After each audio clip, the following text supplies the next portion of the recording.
Əl-Cin, Cinlər surəsi, mərhəmətli və rəhimli Allahın adı ilə.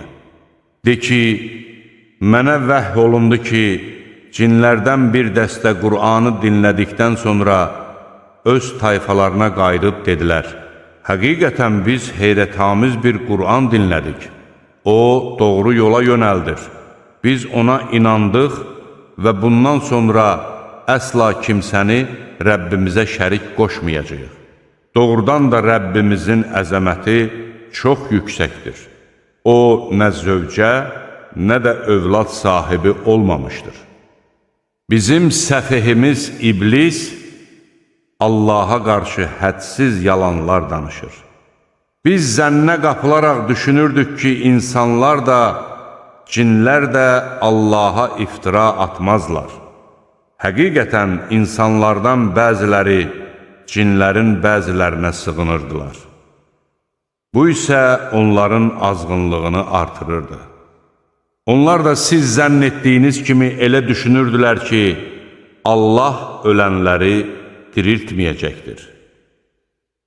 Biz səmaya qalxdıqda onun sərt gözətçilər və yandırıb yaxan alovlarla dolu olduğunun şahidi olduq.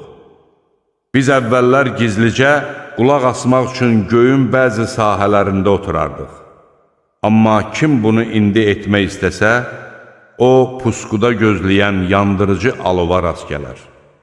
Biz bilmirik, bununla yerdəkilərə pislik etmək qəsd edilmişdir, yoxsa Rəbbi onları doğru yola yönəltmək istəmişdir.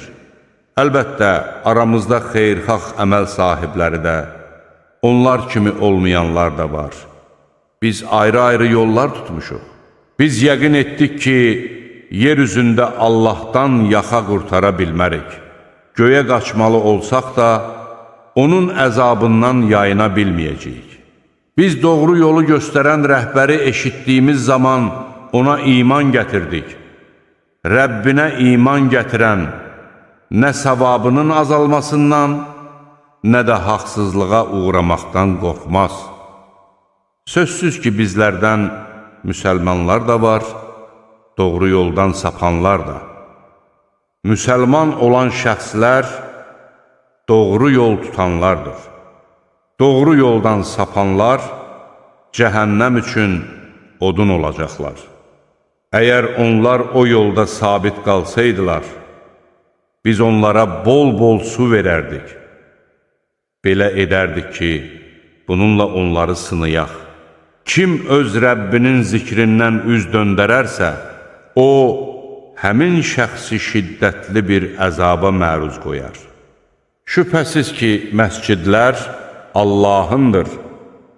Allahdan başqa heç kəsə dua etməyin.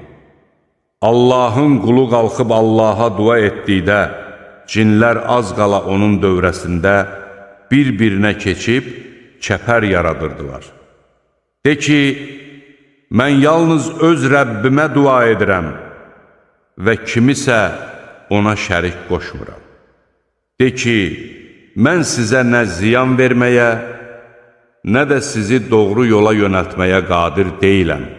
De ki, həqiqətən məni Allahdan kimsə xilas edə bilməz və mən ondan başqa bir pənah yeri tapa bilmərəm. Mənim əlimdən gələn ancaq Allahı və onun göndərdiklərini təbliğ etməkdir. Kim Allaha və onun elçisinə asi olarsa, onun üçün içərisində əbədi qalacaqları cəhənnəm odu hazırlanmışdır. Onlar özlərinə vəd olunmuş əzabı gördükləri zaman kimin köməkçisinin daha zəif və sayca daha az olduğunu biləcəklər.